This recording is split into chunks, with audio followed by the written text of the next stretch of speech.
kalau katanya kita agama monoteistik ya, tapi kok monoteistik itu kan artinya atau Satu monoteisme Allah. itu kan percaya kepada satu Allah ya. Tapi kok ada 3 ya.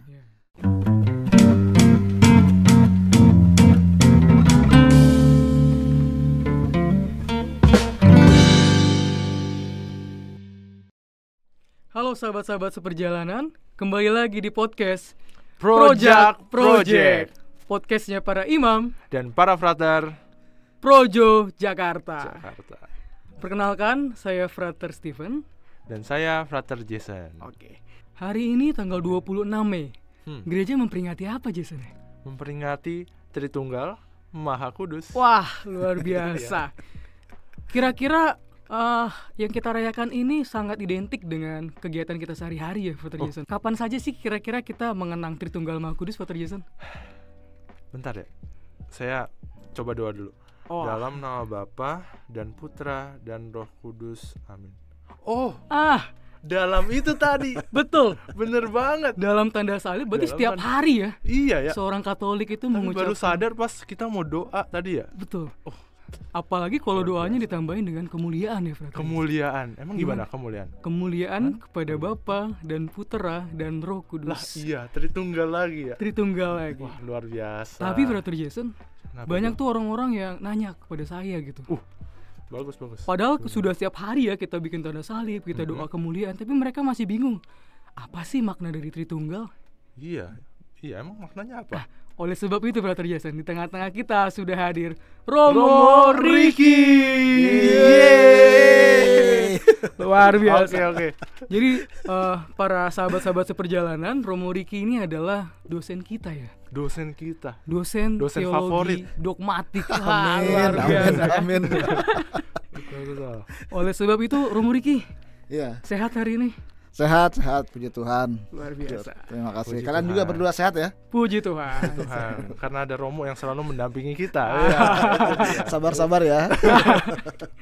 Nah, Romo Riki, karena hari ini kita gereja memperingati Tritunggal Maha Kudus, kami nih ingin tahu semua nih Romo Riki, kira-kira apa sih akar kata dari Tritunggal gitu? Mengapa gereja menggunakan kata Tritunggal untuk menggambarkan Allah? Ya sebetulnya pertanyaan itu lebih pada ingin melihat secara kronologis begitu ya, munculnya terminologi atau ungkapan Trinitas gitu. Ya sebetulnya kata Trinitas sendiri sudah ada sejak abad ke-2 dan ke-3 lah kurang lebih itu ya. Jadi ada seorang penulis gerejawi atau penulis Kristiani yang namanya Tertullianus, hidup kurang lebih abad ke-2 dan ke-3. Dia itulah bisa dikatakan yang pertama menggunakan kata Trinitas ya, gitu. Ya memang ingin menunjukkan ya ketigaan itu ya. Jadi sebetulnya Tertullianus menggunakan kata Trinitas lebih ingin menunjukkan ketigaannya daripada kesatuannya itu loh gitu. Jadi bahwa Allah itu ya terdiri dari Allah Bapa, Allah Putra, dan Allah Roh Kudus gitu. Gitu sih. Dan akhirnya ya kata itulah yang akhirnya dipakai terus oleh gereja begitu. Tapi yang menarik loh, kenapa sampai Tertullianus ini itu mesti gitu ya, semacam dia harus merumuskan ketigaannya gitu loh. Kenapa dia mau menekankan itu? Dan kalau nggak salah ya, sesuai dengan pelajaran-pelajaran yang kami terima gitu kan, dari Romo juga salah satunya.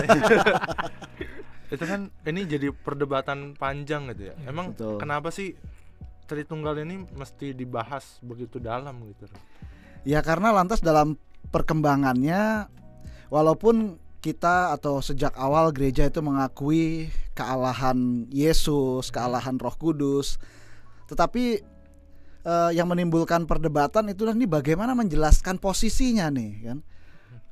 Kalau katanya kita agama monoteistik ya, tapi kok monoteistik itu kan artinya atau Satu monoteisme Allah. itu kan percaya kepada satu Allah ya. Tapi kok ada 3 ya. Tapi kalau dikatakan bahwa kita itu mengimani iman kita iman yang politeistik, jadi ada banyak sekali Tuhan, ya enggak juga gitu kan, karena kita mengakui ya Allah itu ya satu, ya Allah gitu kan. Nah, bagaimana lantas menjelaskan itulah yang menimbulkan perdebatan di dalam sejarah gitu. Jadi lebih pada bagaimana menjelaskan ya misteri itu, yang satu itu tiga tapi yang tiga juga satu. Nah, itu yang lantas agak sulit sih. Nah, Romo, setelah Tertullianus tadi dia mengungkapkan ya pentingnya memahami tiga pribadi itu, dan sebenarnya apakah dengan memahami kalau ada tiga pribadi itu pengungkapan akan Allah itu semakin dapat dihayati gitu? Ya, menurut saya sih iya ya. Kalau kita beranjak aja dari kitab suci lah ya. Ya, kita kan walaupun sekali lagi kata Trinitas itu tidak ada dalam kitab suci ya. Ya. Kata Trinitas ya, katanya ya. Jadi ungkapan atau istilah Trinitas itu memang tidak ada dalam kitab suci. Tapi bukan berarti bahwa gambaran mengenai yang Allah Trinitas itu bukan berarti tidak ada, ya kan? Kalau kita misalnya secara cermat ya mendengarkan atau membaca kitab suci atau bacaan Injil pada hari Minggu ini nih ya, yang dari Matius ya, Matius 28 ya kalau saya tidak salah itu. Kan di situ sebelum Yesus naik ke surga, perintahnya kepada para murid adalah baptislah bangsa-bangsa atau semua orang dalam nama Bapa dan Putra dan Roh Kudus ya. Jadi sebetulnya memang kata Trinitas tidak ada, tetapi lantas penghayatan akan Tritunggal Allah yang satu tapi sekaligus tiga itu tercermin juga di situ, sebetulnya udah ada ya. Oh, menarik ya. Jadi kalau dikatakan ajaran Trinitas itu tidak berasal dari kitab suci, lo ada. Ada. Ya, jejak-jejaknya di kitab suci. Jejak-jejaknya ada, deskripsinya ada gitu. Istilahnya belum ditemukan. Istilahnya memang. baru pada abad kedua dan ketiga dengan Tertullianus. tadi. Iya, betul. Iya, benar-benar. Nah, Romo, kalau ini sekarang mungkin apakah Romo bisa ini ya, menjelaskan mungkin kurang lebih kira-kira hubungan ketiganya ini gimana gitu dong? Tritunggal kan katanya. Mungkin di kitab suci memang jelas kan, kita bisa melihat Bapa, ada Putra dan Roh Kudus. Lantas pertanyaannya kan, kenapa mereka ini harus disatukan gitu loh? Kan bisa aja kita ya udahlah kita terima aja sebagai tiga Allah gitu kan. Siapa tahu triteisme kita kan. Siapa tahu kan gereja Katolik triteisme. Tapi kita tentu masih monoteisme ya, jangan beda, jangan. Oke, gimana loh? Kenapa mesti disatukan? Tentu saja ketika kita bicara mengenai Trinitas, artinya ini bukan sekedar penemuan ya akal budi manusia bahwa kita tuh ya kita coba menemukan konsep kealahan kita gitu ya. ya mungkin penjelasan bagaimana kita ingin menjelaskan ya dalam arti kita pasti menggunakan akal budi kita. Betul. Tentu saja untuk menjelaskan. Tetapi kalau kita ingin menjelaskan sesuatu itu kan berarti ada sesuatu ya kan yang harus dijelaskan itu ya. Dan sesuatu itulah yang bisa kita dapatkan dalam kitab suci gitu loh. Walaupun mungkin itu susah dijelaskan atau kadang dalam perjalanan waktu tidak memuaskan dijelaskan, ya itu memang resiko sebuah penjelasan ya. Tapi misalnya dalam kitab suci kan, tadi selain misalnya dari Matius itu ya, baptislah semua bangsa dalam nama Bapa dan Putra dan Roh Kudus ya. Lantas kita berpikir ya udahlah, kita percaya kepada tiga Allah saja gitu kan. Daripada alih-alih hanya satu Allah. Tapi bukankah dalam Injil Yohanes juga ya, Yesus mengatakan aku dan Bapa adalah satu gitu. Nah, ya kan? Ini yang bikin bingung kan. Nah, itu dia, artinya gini loh. Benar. Kalau kita mencari sebuah penjelasan di dalam kitab suci, menurut saya agak keliru ya. Karena kitab suci bukan buku yang dimaksudkan untuk memberikan penjelasan gitu. Kitab suci itu buat saya menurut saya atau dalam refleksi saya, kitab suci itu adalah sebuah buku yang ditulis dengan maksud supaya apa yang diyakini, diimani oleh orang-orang Kristiani pada zaman itu itu memang sungguh bisa diteruskan gitu loh. Jadi kitab suci itu bukan buku ilmiah, bukan buku pelajaran di mana kita pasti akan mendapatkan penjelasan di situ, bukan ya. Kitab suci itu justru menuliskan pengalaman iman, menuliskan apa yang sudah dipercaya oleh komunitas orang-orang Kristiani pada waktu itu gitu. Nah, pembaptisan dalam nama Bapa dan Putra dan Roh Kudus, tapi juga dituliskan juga bahwa Bapa dan Putra adalah satu, ya kan ya. Nah, ya ini adalah sesuatu yang harus dijelaskan gitu. Kalau misalnya dalam perjalanan waktu ada penjelasan yang mungkin tidak memuaskan, bukan berarti yang disalahkan itu harusnya penjelasannya, ya kan ya. Jangan sesuatunya itu, ya kan.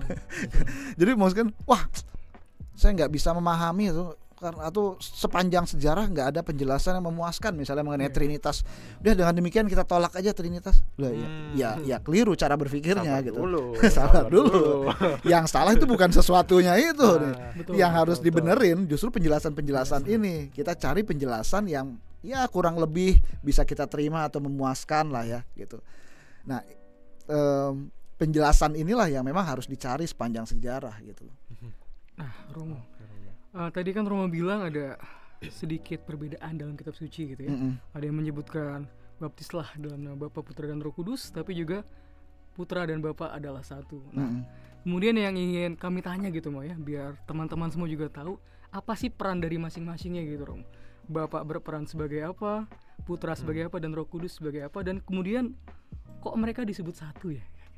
Ya, memang juga kadang-kadang kita juga harus berhati-hati ya dengan pertanyaan seperti itu, karena seakan-akan lantas karya keselamatan itu hanya dilakukan oleh satu Allah misalnya gitu ya. Entah itu Allah Bapa saja atau Putra saja atau Roh Kudus saja gitu kan. Menurut saya karya keselamatan itu dilakukan ya oleh Allah Trinitas, Bapa, Putra dan Roh Kudus gitu. Kita tentu saja yang bisa kita bedakan adalah identitas bagaimanapun juga ya. Bapa ya disebut Bapa ya tidak akan pernah menjadi putra gitu ya. Putra disebut putra ya tidak akan pernah menjadi Bapa dan tidak akan pernah menjadi Roh Kudus gitu. Artinya masing-masing itu punya identitasnya sendiri-sendiri. Tetapi dalam karya keselamatan tentu saja ketiganya ini bisa dibilang ya bekerja sama lah ya. Jadi karya keselamatan tuh keselamatan ya Tritunggal menurut saya. Kalau kita misalnya melihat atau membaca tulisan dari Irenaeus kan ya. Ya, bahkan menurut Irenaeus sendiri penciptaan itu dilakukan oleh Allah Bapa, Allah Putra dan Allah Roh Kudus ya. Jadi mereka Allah Putra dan Allah Roh Kudus itu dikatakan seperti ya tangan kanan dan tangan kiri dari Allah sendiri gitu. Jadi hanya ingin menunjuk Irenaeus sebagai bapak gereja untuk kita ya, santo ya. Santo. Gitu. Ya ingin menunjukkan bahwa sekali lagi penciptaan itu pun adalah karya bersama Allah Tritunggal gitu. Gitu sih. Iya Romo. Kemudian juga kan tadi Frater Jason di awal tuh bikin tanda salib Romo ya. Iya. Nah, kira-kira makna dari tanda salib itu apa ya Romo? Ya makna dari tanda salib tentu saja kita ingin mengenangkan penderitaan Yesus, tetapi sekaligus penderitaan yang melahirkan kemuliaan dan keselamatan sih. Ya kan? Kalau kita lihat misalnya dalam tradisi Bapak Gereja, terutama mereka yang dari gereja timur ya, gitu. Kalau gereja Katolik kan juga ada gereja Barat, gereja Timur ya. Nah, kalau dalam tradisi Timur bahkan dikatakan bahwa salib Yesus itu bukan tanda penghukuman, tapi justru itulah tahta. Ya. Karena justru di atas kayu salib itulah identitas Yesus sebagai raja itu nampak gitu. Buat kita mungkin agak berpikir gimana tuh ya gitu ya. Tapi ya terutama di timur itu di Katolik Timur ya, itu punya pemahaman seperti itu ya. Diambil dari Injil Yohanes yang mengatakan bahwa ya salib itulah tahta Yesus gitu. Bermakna sekali berarti Frater Jason ya. Wah, luar biasa. Yang setiap hari bikin tanda salib sekarang sudah paham nih. Amin ya, semoga ya. Apa maknanya? Iya, Romo. Ya. Tadi kan kita udah cukup panjang lebar ya. Kalau saya pribadi gitu ya, mencoba menangkap, rasanya ini bisa jadi satu mata kuliah nih Rom. Karena Kasihan pendengarnya nanti. kasihan pendengar ya. Tapi yang saya mau coba tanyakan itu, apakah ada penjelasan yang mungkin lebih sederhana atau lebih bisa ditangkap bahkan oleh orang-orang yang mungkin masih asing gitu ya, yang cuma dengar lah kok orang Katolik percaya atau orang Kristen percaya Allahnya Tritunggal, ada 3 tapi satu tapi 3. Apakah ada penjelasan yang mungkin lebih sederhana? Soalnya saya juga pernah dengar yang kayak gini Rom, kayak ada yang namanya analogi. Analogi supaya gampangin ini kan, Mudah mungkin dipahami. supaya mudah dipahami ya, bukan gampangin deh, supaya lebih mudah dipahami gitu Trinitas kan. Misalnya Allah itu seperti Allah Tritunggal seperti telur, Bapa itu mungkin intinya, terus Putra itu ada putihnya, terus ada cangkangnya itu Roh Kudus misalnya. Terus kalau kita bilang telur Allah itu yang mana? Kan 3-tiganya. Berarti langsung berarti kalau kita menyebut Allah ya ada 3, 1 kan telur. Tapi kita tahu di situ ada 3 unsur atau yang lain misalnya, atau gimana Rom? Kira-kira apakah kayak gitu juga tepat, atau ya udah kita asal buat aja, atau gimana Rom? Ya, pertama-tama yang perlu kita sadari bersama, Tritunggal itu adalah sebuah misteri ya. Kunci. Kata kuncinya nih. Tentu bukannya berarti kita tidak mengetahui sama sekali ya. Tentu saja kita mencoba untuk mengetahui misteri. Kita ingin mencoba untuk menjelaskan sebuah misteri. Betul. Gitu ya. Tetapi di satu sisi kita juga sadar bahwa ya tadi itu, bahwa penjelasan yang kita gunakan, yang kita hasilkan, analogi-analogi yang kita pakai dalam arti tertentu ya ada keterbatasannya gitu. Saya rasa orang ya bisa saja memakai analogi macam-macam ya, sejauh itu memang bisa membantu pemahaman.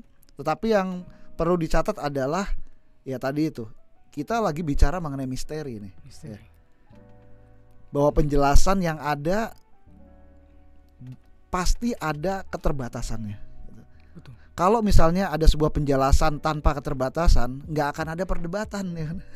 Iya. Faktanya sampai sekarang kan ya masih ada aja perdebatan gitu. Itu artinya ya ada yang merasa puas dengan satu penjelasan, ada yang tidak puas ya. Ada yang mungkin terbantu dengan satu analogi tertentu seperti telur tadi ya. Ada yang merasa bahwa nggak cocok lah ya analogi telur tuh kayak terlalu masa Tuhan jadi bisa telur. makan telur ya. Kayak terlalu Aduh. sederhana sekali gitu kan ya. Nah, ya nggak apa-apa, itu adalah suatu dinamika menjelaskan sesuatu ya. Sekali lagi, penjelasan tentu saja perlu kita cari, tapi sekaligus kita harus menyadari penjelasan dimanapun juga itu ada keterbatasan ya. Apalagi ketika mencoba menjelaskan sebuah misteri gitu. Wah, jadi itu ya kita bisa pakai berarti ya. Kita bisa pakai, kita bisa juga menemukan analogi-analogi untuk mempermudah. Tapi jangan sampai dengan analogi itu lantas kita mengklaim, katakanlah klaim kebenaran. Allah Tritunggal nih saya sudah tahu. Saya sudah tahu. Tidak ada absolut ya. Tidak ada yang absolut karena masih misteri. Karena misteri ya. Kita masih terus bertanya gitu sih. Terus kira-kira apa nih Steven? Kayaknya kita sudah cukup panjang gitu Romo ya ngobrol. Kira-kira bagi para sahabat-sahabat seperjalanan yang mendengar video ini, apa Romo pesan-pesan bagi mereka pada Hari Raya Tritunggal Maha Kudus ini? Iya, tentu kita sebagai orang-orang modern, kita itu cenderung untuk mencoba menganalisa ya, dan mencari sebuah penjelasan mengenai sesuatu. Tetapi kita harus sadar juga bahwa seringkali penjelasan itu memang tidak memuaskan ya. Sehingga yang perlu dicari mungkin tidak hanya penjelasan tetapi juga makna ya. Sebetulnya apa maknanya ya. Dari misteri Allah Tritunggal ini maknanya sebetulnya apa untuk terutama untukku ya, untuk pribadiku sebetulnya apa gitu. Kalau orang itu hanya berkutat pada masalah analisa penjelasan, itu akan menjadi sangat kering ya kan. Kayak pikiran doang gitu ya. Itu sama misalnya seorang ini ya, kita coba ambil analogi lah gitu ya. Nah, Pasaran analogi. misalnya orang lagi pacaran gitu ya. Pacaran, Lagi oke. pacaran gitu kan. Steven kayaknya pernah. Jadi kita Ya, semua nggak pernah apa-apa. deh. Iya. Ya syukur kalau pernah ya. Jadi agak bisa nyambung ngomong. Oke, pernah Romo. Jadi kalau misalnya kita dengan pasangan kita lantas kita merasa kita itu perlu membuktikan bahwa pasangan kita tuh benar-benar cinta dengan kita ya kan. Misalnya ya pasangan kita lagi memberi hadiah misalnya kepada kita. Terus kita teliti. Nih tumben-tumbenan nih ngasih hadiah nih. Ini jangan-jangan ada maunya nih kan. Wah, lantas dia malah bertanya-tanya terus Iya, kan. betul. Karena apa? Karena dia mencoba menganalisa kado atau hadiah yang diberikan oleh pasangan gitu kan. Dia terus malah bertanya-tanya kan. Jadi bukannya dalam arti tertentu menerima, mensyukuri, lantas ya mengungkapkan rasa syukur karena udah dapat hadiah ya dengan ekspresi tertentu. Jadi alih-alih mencoba memaknai sesuatu dari pemberian itu, tapi justru dia malah menganalisa, ini kenapa dikasih nih? Ini kenapa? nih? Dia kenapa dia ngasih hadiah ini nih? Jadi malah menganalisa Nggak begitu. habis-habis pertanyaannya. Iya, malah cenderung buat saya malah nanti relasi itu menjadi sangat kering ya. Nah, ketika kita bicara mengenai Allah Tritunggal, tentu ya, apalagi kalau kita dalam dunia akademik ya, kita ingin mencari sebuah penjelasan sangat baik ya, sebagai orang beriman kita ingin mencari sebuah pemahaman sangat baik ya. Tapi jangan lupa juga bahwa ketika kita berhadapan dengan misteri, kita juga mencoba memberikan makna terhadap itu semua. Ketika dalam Injil Yohanes, dalam surat Yohanes lah ya, dikatakan bahwa Allah adalah kasih ya. Dan dalam refleksi gereja sampai dengan saat ini, relasi Tritunggal itu dipahami juga sebagai kasih ya. Sama seperti yang terus di buku ini nih. Wah, Nah, ini sekarang nih. promosi Trinitas. Apa nih? bukunya Romo Andre nih. Wah, ini dosen kami nih. Dosen luar biasa juga. Ya, bahwa kalau dikatakan bahwa relasi Tritunggal itu adalah kasih dan Allah adalah kasih, buat saya lantas ya sudah, berarti ketika aku mengimani Allah, aku mencoba mengalami kasih itu, Wah, mencoba mengasihi Allah, dan dengan mengalami kasih Allah, aku mencoba membagikan pengalaman akan kasih Allah itu juga kepada yang lain gitu. Ini Jadi penting banget. penjelasan, pemahaman penting, tapi jangan lupa pemaknaan, karena kalau enggak akan sangat kering. Dan kita tahu penjelasan nggak akan ada penjelasan yang sangat memuaskan dari misalnya penjelasan yang dari awal sampai sekarang menjadi sebuah penjelasan yang sangat memuaskan, itu tidak ada menurut saya. Luar biasa Romo, benar-benar apa ya, mengilhami kita semua ya. Yang awalnya kita masih abu-abu, sekarang sudah mulai jernih ya pemikiran kita, pemahaman kita. Terima kasih banyak Romo Riki, Sama-sama sudah Stefan. memberikan pemahaman luar biasa. Teman-teman seperjalanan, demikian video podcast kita kali ini. Jangan lupa like, komen, dan subscribe. Sampai bertemu di podcast-podcast berikutnya. Dadah. bye bye.